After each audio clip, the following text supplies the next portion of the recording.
শুধু দর্শক মন্ডলী, আমি যে টিকটক করি তার একটা গান আমার ভাইরাল আছে।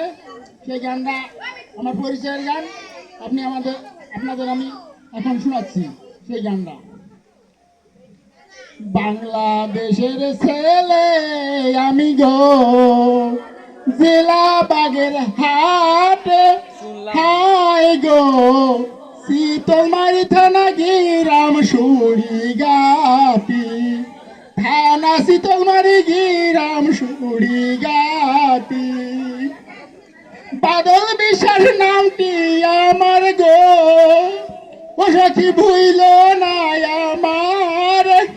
হাই গো, লাইক শেয়ার কমেন্ট করে যাও, একটা লাইক শেয়ার কমেন্ট করে যাও।